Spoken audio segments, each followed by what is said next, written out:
What is going on, everybody? Welcome back. It is your host, Holden, with Dog Talk. Man, I'm glad to have you guys here. It is game week. It's hard to believe that we are already at game week, but we are here. We are rocking and roll. Matter of fact, as we're talking right now, there are college football games already going on in the background. I don't have the sound and everything playing, so you're not going to have to worry about hearing the sound, but there are games already playing. UCF has already kicked off. They're playing Kent State. Utah and Florida, they have already kicked off, and they are also right now 7-0. 7-0 is what I got the score on that Utah beating Florida right now. We got picks to get to. I already put out on socials. I put out my weekly picks. That's because this Utah and Florida game was one of the picks that I decided to do this week. And I can't help but have to put that on there because the game's going to be playing before this weekend when all the other games that I've got picked are playing. But we've got one day left until Georgia gets to play by the time you guys get to hear this or see this, whether you're watching it on YouTube or whether you're listening to it on podcast. Here's the deal. I'll put this up for you guys on the screen for you guys watching YouTube. Here's my weekly schedule. This is how things will go now that we're into the season, the true start of the season this Saturday. This is what my schedule will look like. You will get the previewing of games on Friday morning, usually by 8 a.m., Those are posted on all of the platforms, wherever you listen to podcasts, but it's generally always YouTube is usually what I'm always waiting on to upload, and generally it's always ready by 8 a.m. on Friday morning. That way you guys can watch or listen. Same thing on Sundays. Sundays usually reviewing all the games from that weekend, and obviously mainly being the Georgia game. That is usually available by 4 o'clock. Now, obviously, if you guys are listening to me right now and I'm talking about Florida and Utah, that means that's happening on Thursday.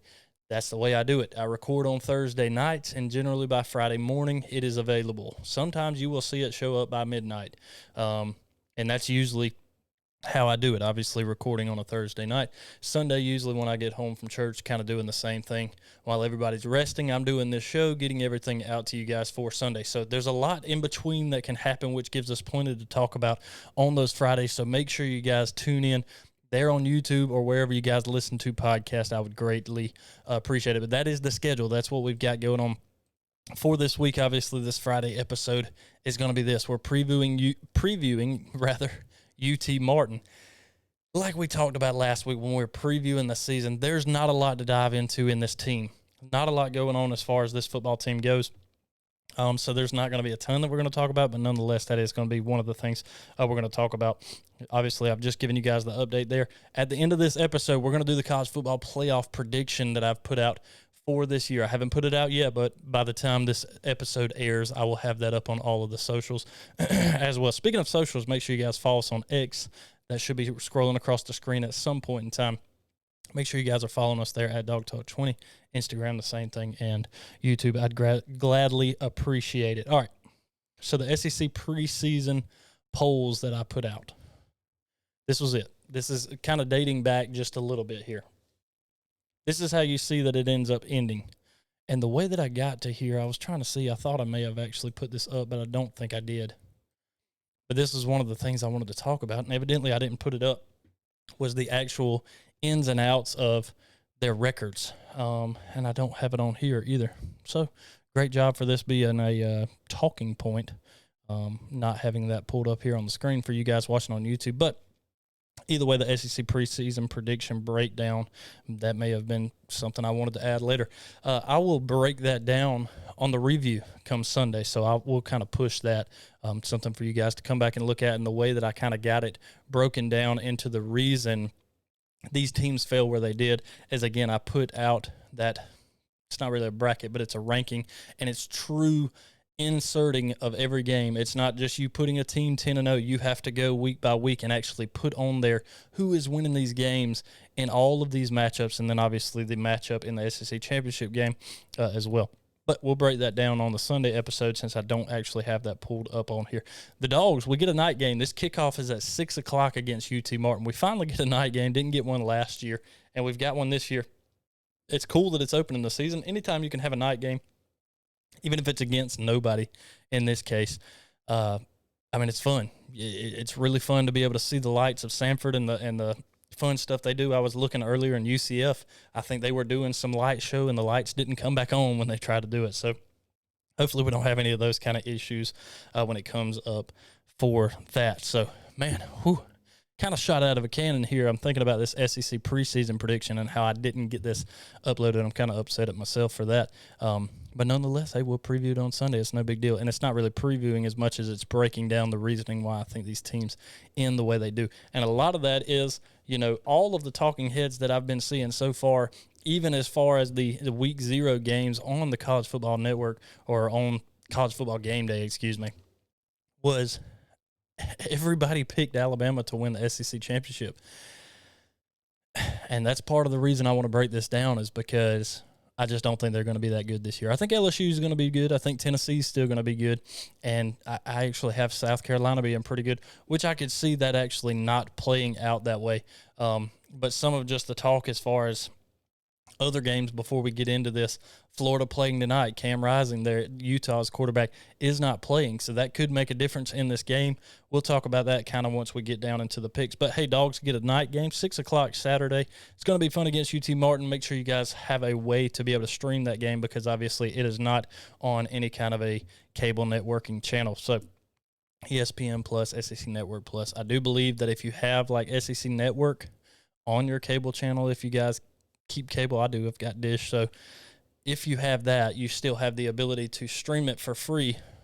I've seen it on the ESPN app because you have SEC Network. It allows you to watch that as well. So that is at least one good thing. Injury updates before we kind of get into breaking down this game so far in the preview. So far, what I've heard is Kendall Milton. He is out of a black no-contact jersey, which means he is now taking uniform reps and can actually be touched. So that is at least a good news as far as the running backs room go, because obviously the conversation we had last week was, what are we going to do? What's happening with our running back room with Branson Robinson being down? Are we going to be able to actually have guys step up in these roles? Are some of our guys who are beat up, are they going to be able to come in and step in this position? Right now it sounds like Kendall is coming along okay. Same thing with Dejon. He is still in a black jersey, but from the words of Kirby, he is at least working and he's practicing, which that doesn't necessarily mean anything. That doesn't necessarily mean just because he's practicing that you're going to see him on the field on Saturday. If I was guessing, more than likely you won't see very much of Dejon, if at all. I do think we're going to see a little bit of Kendall, but then on the other side of that, I think it's going to be a lot of Andrew Paul, Roderick, Cash Jones, a little bit of Kendall is what we're going to see on Saturday. That's just my expectation. I know I've seen some kind of whisperings about maybe like Dylan Bell sliding back there, maybe even a Brock Bowers scooting over and running the rock a little bit. I don't really see that happening much unless it's that sweep around the end that we've seen Brock do a couple of times and even Ladd, but I don't really see them lining up in an actual running back position. Smile Munden, he's been practicing, so is Kamari and Dan Jackson as well. So that's a few of the injuries. I really, from listening to Kirby, again, when a coach says that somebody's practicing, I don't take that as the gospel of he's going to be on the field on Saturday. I take that as, okay, he's practicing. Doesn't mean he's game ready. Doesn't mean he's ready to get on the field. I would be surprised if we see a lot of Kamari, if at all. Smile, it sounds like we might see a little bit more of. And then Dan Jackson, I'm not really sure. I know we'll see a good bit of Chaz Chambliss, which I'm excited about, seeing him kind of fill that role that Nolan Smith had last year. So that's a little bit of the injury update as we kind of get into things and getting ready to prepare for this upcoming game against UT Martin this weekend. So I want to thank you guys for being here. Really glad to have you guys here as we get geared up for this episode. Again, previewing the UT Martin team that is coming up. Let's go ahead and jump right into it. So this is what we got. Georgia. Good thing on this is Georgia is returning 61% of its total production from last year. You guys have all seen these numbers. Georgia, 52% of that is on defense, 70% of that is on offense. This is one of the things that I've been thinking about, not necessarily coming into this game, but coming into the entire season, is the fact that Georgia's offense really doesn't bode much of a question for me. I feel like throughout the offseason, throughout camp, as we've kind of been rocking and rolling through it, you have heard Kirby talk about different sides of the ball. One front of that was we were thinking, hey, the offensive line is going to be the stout part of this offense, where then you have a Carson Beck who is not necessarily proven, but sounds like he's got all the assets we need in a quarterback standing back there as well. You've got those two things figured out. Running back room's taking a little bit of a shot as far as injuries go. So how deep do we go there? Do we have enough depth? Is it an issue? Doesn't sound like that is, because we're getting Kendall back. Dejon, he's right there on the verge of, I think, coming back. But you also have a couple other guys that Kirby seems to be believing in pretty well coming out of camp as well. Wideouts. I heard this question this week asked, how do you feel about the depth at your wideouts with as many guys? How do you get that rotation? Kirby said that we're thin, and this was kind of something I was surprised about. Kirby said that we're actually thin in the wideout position, which I was a little surprised about. Maybe there are some injuries that we don't know about. I know he was talking a lot about Ladd McConkey last week, that there is the possibility that Ladd's actually injured. Does that mean he starts? I don't know. Again, I think the schedule lines up so well these first couple of weeks that for these guys that are injured, we're able to we don't have to worry about playing a Clemson. We don't have to worry about playing an Oregon to start the season. You have UT Martin coming to your house in a night environment to start the season. So the schedule bodes well for you to get these guys back and healthy, to get these guys reps and built back up for the upcoming weeks. And I know it's kind of like a broken record. We've been talking about this for the past couple of weeks. It's getting these guys back, getting them reps, yada, yada, yada. You guys know how it is. But I think that's a really big deal, and this week in particular, getting some of these guys back, and a Kendall who probably hasn't taken very many snaps from what I've heard in fall camp, this gives him the opportunity, not only because he didn't get that much in fall, but he gets the repetition or the reps in general against an opponent, which at this point in time, Kirby will tell you, just like anybody, these boys are ready to get after somebody other than themselves because they've been playing themselves all off season. They're ready to hit somebody else. They're ready to run against someone else other than their own team. And at this point, I love what Kirby says every week. It's not about the other team. It's not about the team that's across from us. Will we look at what they do? Yes. Will we prep for that? Absolutely. But if we can focus on ourselves and work on ourselves, we're going to be just fine. So if we're getting a Kendall Milton back and we're getting him in shape, Dejon coming right up behind him, getting Kamari and Smile back on the defense and getting those guys back in their normal spots and working on things, getting them up to speed for the season is a really good thing, especially coming into a game where you're playing an opponent who you should be able to take care of very easily. But we have to work on ourselves getting into this point. So that's a little bit of the injury updates as we kind of get into everything in the game here. Again, Georgia's returning a lot of production on this season, which, I mean, you got to feel pretty good about. Defensively, I still have the question of, for me, it's still just the question of, will Georgia on the defensive line, do we have everything figured out like we need it to be? 50 to 52% on defense returning. The defensive line is still a little bit of a question for me. Do we have those guys who are run stoppers in the middle? Do we have linebackers who are prepared for that? I don't have a doubt in my mind as far as it goes of, do we actually have these guys that are going to be ready? For me, it's not a doubt in my mind because I know that Kirby's going to have them ready. But nonetheless, it still does at least make me curious. What's going to happen when we get in a game time situation, not necessarily against a UT Martin, not necessarily even against a UAB or even a Ball State, but when you get against South Carolina, how is our defensive line going to stack up? And not trying to take credit away from UT Martin, who in last year was a 7-4 football team. 7-4, they were 5-0, won the, I think it's Ohio Valley Conference Championship, back-to-back, matter of fact. They're back-to-back conference championship champions up in the OVC is what they call it over there. The comparisons is that Tennessee game, which we talked about this, I think, last week, if not last week. Could have been the week before. They lost to Tennessee pretty bad. But the number that I see there is a 65-24 victory for Tennessee, obviously. But it's the 24. That's what I kind of circle on this, and I go, okay, this is a team who can actually score on you. I don't know that these 24 points were scored in mop-up. I don't know that this was 17 points scored in mop-up, 10, 7-3. It doesn't matter.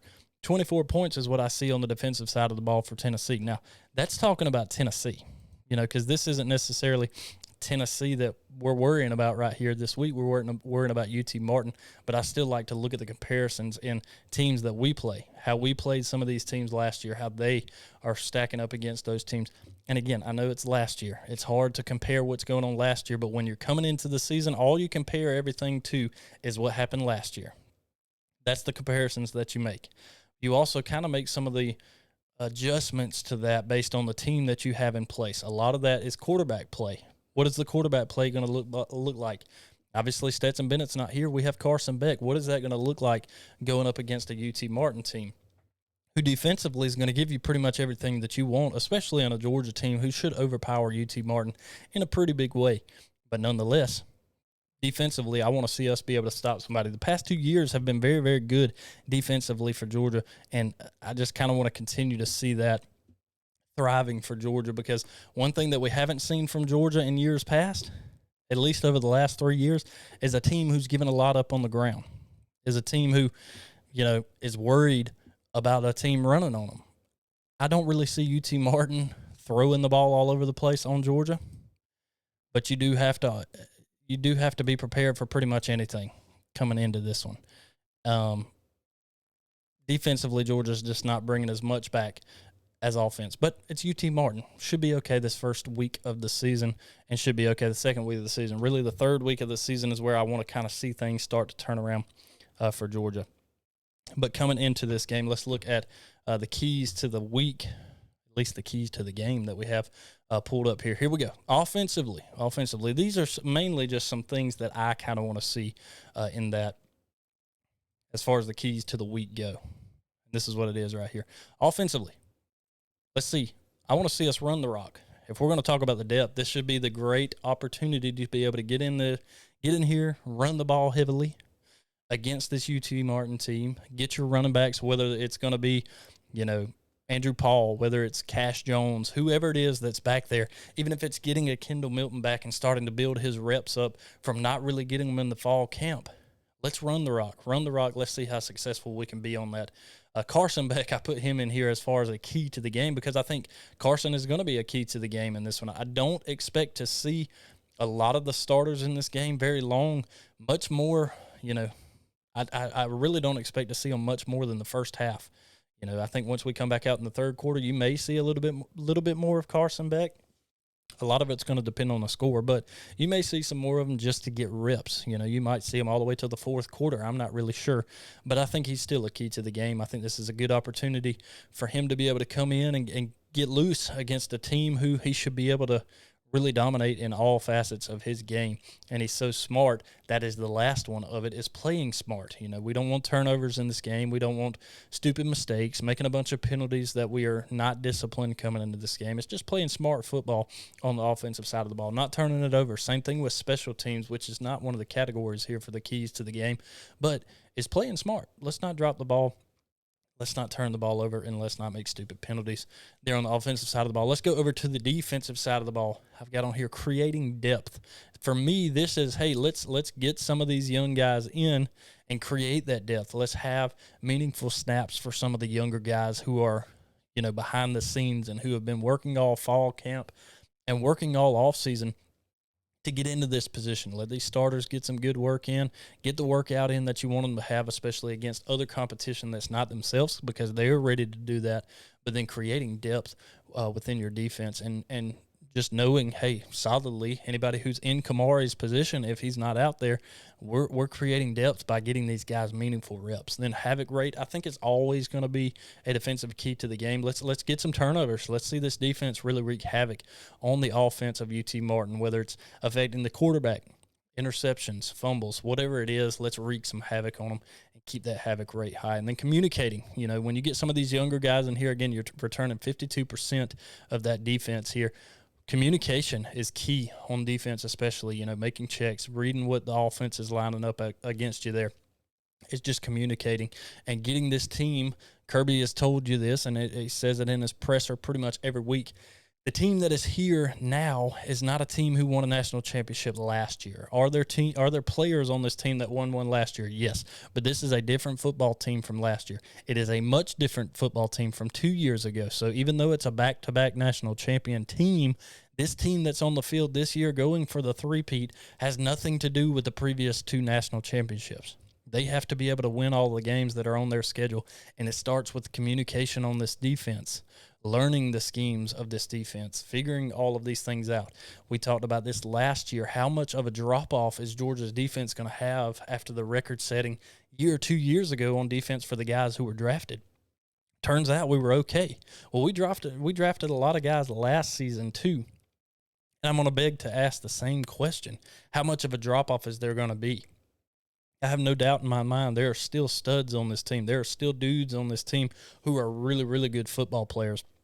But I want to know, how much of a drop-off is there going to be this season? I don't really expect there to be much, but I think this is a good way, and this key to the game, communication between these guys, is one of the keys to the game to make them successful in this game and every week really moving forward as well. So that is the keys to the game as we move through that. Now, some of the other games that are going on around the week, I do want to look at a couple of them that have already happened from week 0 and kind of just recap on some of those. Jacksonville State winning 17-14 over UTEP, which I think was their first win in, I think it was maybe it's FCS, whatever it is. I don't remember exactly what it was. But first win for Jacksonville State. Maybe it was in that conference. Doesn't really matter. Let's move on to it. Notre Dame actually looking really good starting the season off. I think they went over to, I don't even remember what country they went to be honest with you, and opened their season against Navy in a big way. Notre Dame ranked 13th starting the season, won 42-3. A couple of other ones we were curious about. Hawaii and Vanderbilt in a strange game where there's no end zones on either side to sit in. They've got a scoreboard that's hanging from a net, basically, and 2 cranes, one of the oddest things I've ever seen. And Hawaii's coming to town, and it gets rain. They have a bunch of lightning delays to start it. Finally started. Vanderbilt kind of pulled away for a little bit in this one, but Hawaii kept it close for most of the game, and it ends 35-28 Vandy with their first win of the season. One of the other ones I really wanted to see how this team was going to look, how they're going to match up against a team that they should be a lot better than I expected. And they pretty much were, was USC, number 6 ranked USC, playing San Jose State, winning that one 56-28. The big number there is, again, that 28. That defense of Lincoln Riley still, to me, just doesn't really seem to be showing up in a way that I feel like it should show up on a team who's playing for national championship odds. Now, do I think that can change? Absolutely. Do I think that's really going to affect how they end up in the end? I'm not sure. I'm kind of on the fence against them, but that is what it is. Let's get into the weekly picks for this week 1. Again, like I told you guys, as far as the first part of this goes, one of these teams is already playing right now. And a matter of fact, let me see if I can get a score update for anybody that's going to listen to this as soon as it comes out. And by the way, my plan next year, for you guys watching on YouTube and you guys listen to the podcast, if you enjoy the video side of podcasting or shows like this, my hope and plan is by next football season will be to have these shows be live. Once we start the season, have it'll be Thursday night show live, and then the Sunday afternoon show possibly live as well. But that's my hope. That's my goal for next season. But we've got a lot of stuff to work on before we get to that point, such as the hope for better internet. But we'll see how that goes. So getting into the week 1 picks, here we go. Georgia versus UT Martin. Not a scoring pick on this one, but I am taking Georgia. I think if there's anybody in the world who's putting any kind of money on UT Martin, I don't have words. That's all there is to it. By the way, I did go back and look, and I lost my sheet that I actually had this on. I wanted to see if I could see. I still actually write my notes on a sheet of paper that like the old school way, writing it on there, but I can't find it right now. Looking back last year at my picks, I was over 500. I was almost 600. I was like 583 on the season. Not necessarily the greatest, but I was over 500 on my picks last year, so I felt pretty good about that. Hopefully we can be a little bit better this season moving along. So Florida, Utah, that was the next one. Florida playing up at Utah. This game opened pretty wide. I think it opened at like 11 or 12 when it first came out, and then Cam Rising yesterday goes down, and that number dropped all the way to 4. Still in Utah's favor, but dropped all the way down to 4. And I was like, man, that's a low number. I said, but I kind of like getting it here just in case it creeps back up. And sure enough, when I put all of these in, this was yesterday, so this was the timing where all of this locked in for me at least. And that's Florida at Utah. I'm taking Utah and that 4 points. I'm pretty sure before kickoff, at least when I looked at it earlier today, that number crept back up to like 6. But I like Utah by like 6, really 5 or 6 points. So I like Utah with that 4. And at the moment, Utah is up exactly 4 points. It is 7-3 in the pretty much just started the second quarter of this football game. So give me Utah -4 on that one. FSU and LSU, this is going to be one of the big ones as far as the picks go, because really to me this is a toss-up game. This number, when I looked at it, was at 2.5. I'll look and see what it's pulling up as here. This game's also on a Sunday, so this game has dropped down to 2 right now. Still in LSU's favor, down at 2, but I'm locking it in at 2.5. Give me FSU with the win, +2.5. But this is really one of the only losses I have LSU having this season. I expect LSU to be a really good football team, only really losing one. Really, I could realistically see 2 games, this being one of them.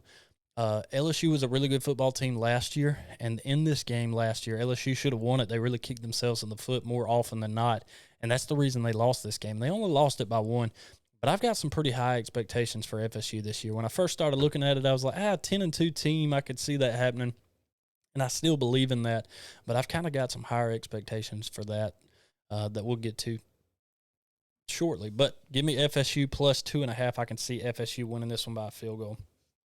Then we got South Carolina, North Carolina. This is another big one that's happening this weekend. Matter of fact, I think this is the actual only Saturday game that's a big one like this.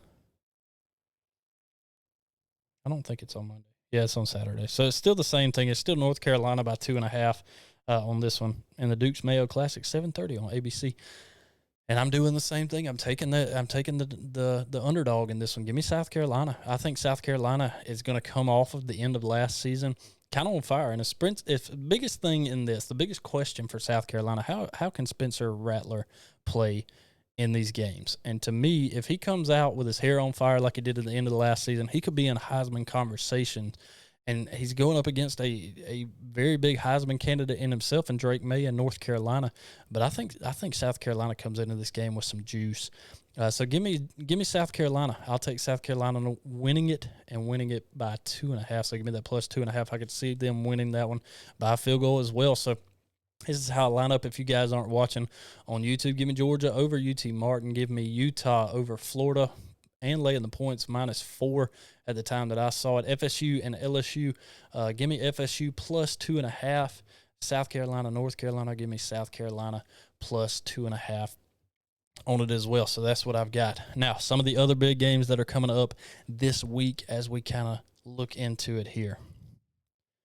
We've already talked about Florida and Utah that's going on now. Obviously, this game will have gone final by the time this episode airs. Coming into the Saturday slate, really not a great slate. You got Virginia and Tennessee, not much happening there. Colorado and TCU is only big because of how much Deion Sanders has been talking at Colorado, but TCU is a 20.5-point favorite. Now, if I'm picking this game, and I'm not, but if I was to pick this game, I would take Colorado in those points because I think TCU is going to be okay, but I don't think that they're good enough to beat Colorado by that. Now, if they do, I think that's really going to hopefully kind of close the mouth of old prime time up there a little bit, because that's all you hear right now is a lot of talk out of Colorado. But until they can walk the walk, the talk don't matter. So moving on into some of the other bigger ones. And again, there's not really a ton of big games this weekend.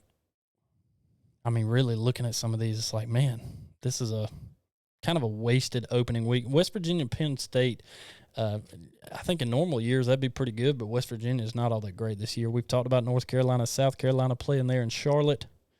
USA and Tulane, South Alabama playing Tulane. That'll be good. Tulane is a ranked team there at 24. Tulane a 6.5-point favorite. Sunday is where you get that big game, number 5 LSU and number 8 FSU. Again, LSU 2-point favorite. That one's going to be on ABC at 7:30. And then on Monday, you do get Clemson and Duke. Clemson is a 13-point favorite. That one will probably be a pretty fun one. So for the next really 4 days, you get to watch football. Friday, there's not really any big games on or anything like that, but you got high school football that you get to check out. Saturday, you got a slate pretty much all day, even though most of these games aren't going to be really good. You get to watch Georgia in a night game. Stream it wherever you do. Check out some of the other games. Sunday, you have the big one Sunday night, and then Monday night, you get to watch that too. So it's really fun to at least be able to watch some of these other bigger games that are going on. And there's not really a lot in this week one. You really have LSU, FSU, South Carolina, North Carolina, and that's about it. There's not really huge games this week. But week 2, that's where we really kind of ramp some things up. Let's get into college football playoff predictions.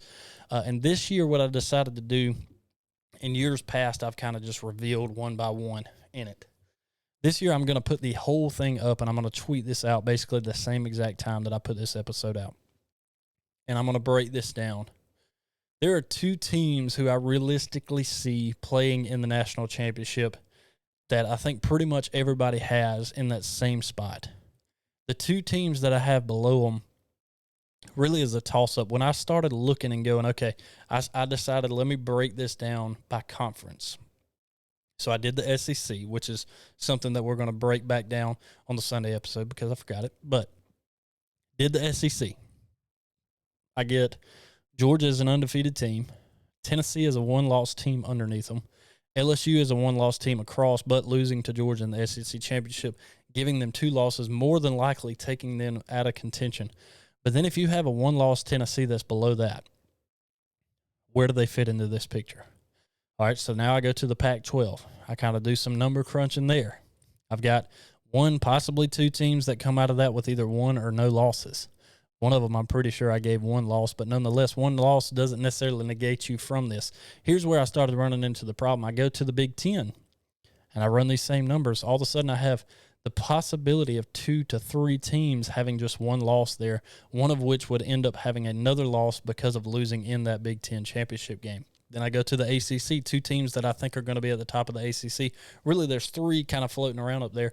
But in the end, I have a team who's kind of coming up, and I feel really good about it. So let's get to it. This is it right here. If you guys are watching on YouTube, and if you're not, make sure you go and check out the YouTube channel. You'll enjoy the graphics that I do put up there. So this is what I've got.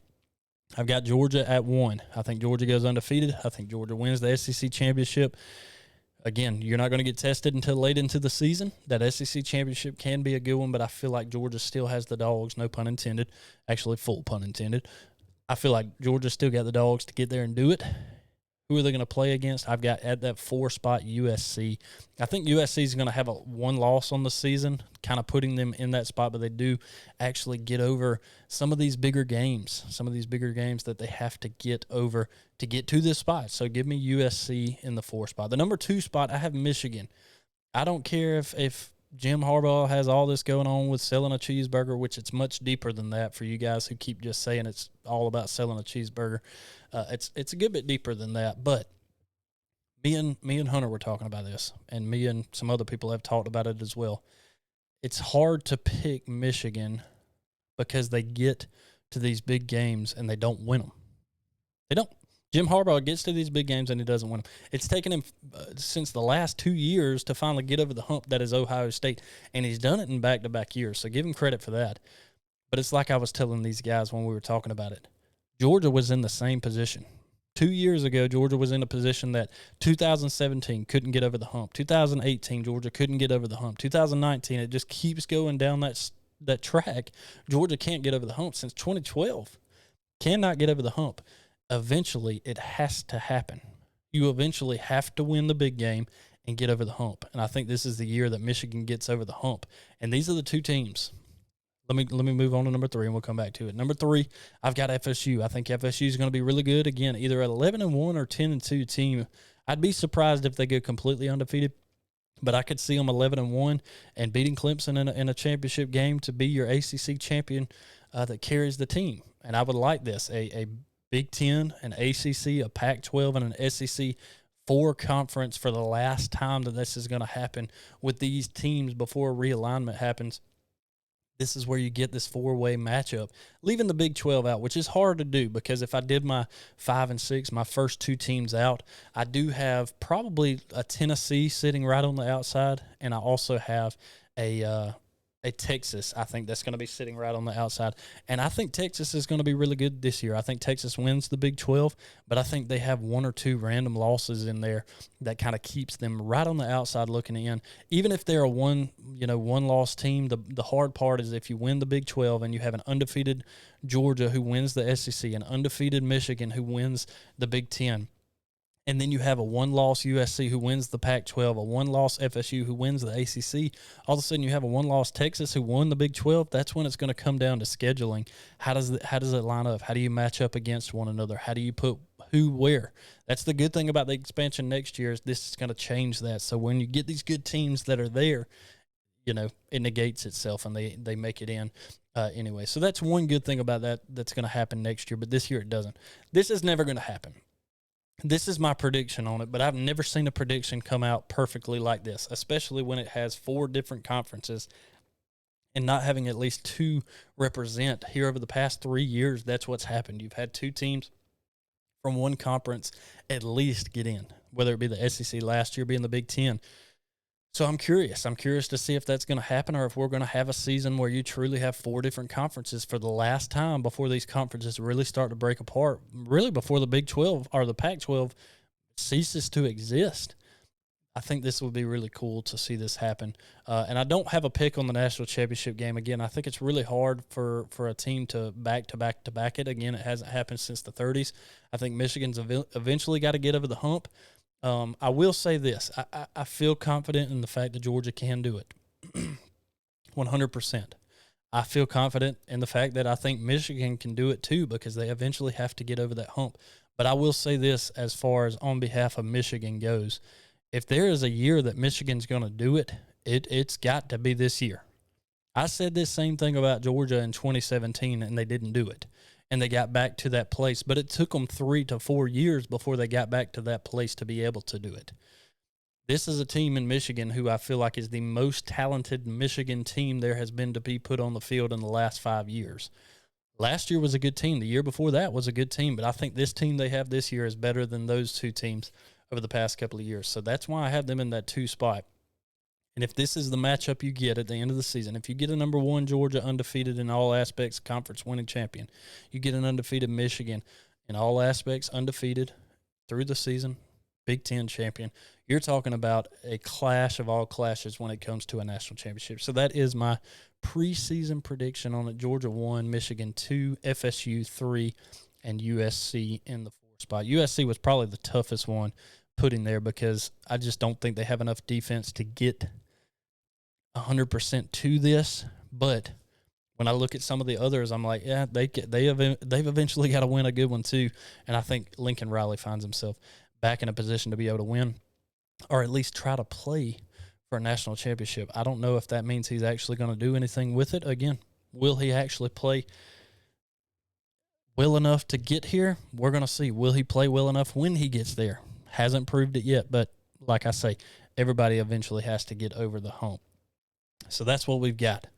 That's what we've got for it. Dawgs playing against UT Martin coming up this weekend. I'm very excited about it. I know you guys are too. And I look forward to that when the time comes. Let's see that score update. Still 7-3 on the Utah game. You guys don't care.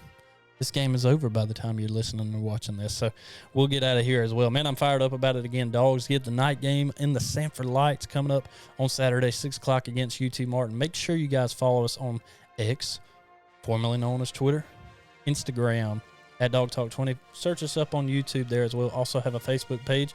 Don't really push it too much, but if you guys don't mind following us on all the socials, and if you guys want to support the show, Patreon.com/Dawg Talk. I greatly appreciate it. It gives you the ability to support the show and keep us going. And if you guys are listening on podcasts, make sure that you give us a rating. I'll be sure to shout you guys out if you guys don't mind doing that. And then last but not least, if you're watching us on YouTube, hit the like button and subscribe to the channel. I greatly appreciate it. Otherwise, we'll check in with you guys later on after the game. Go Dogs.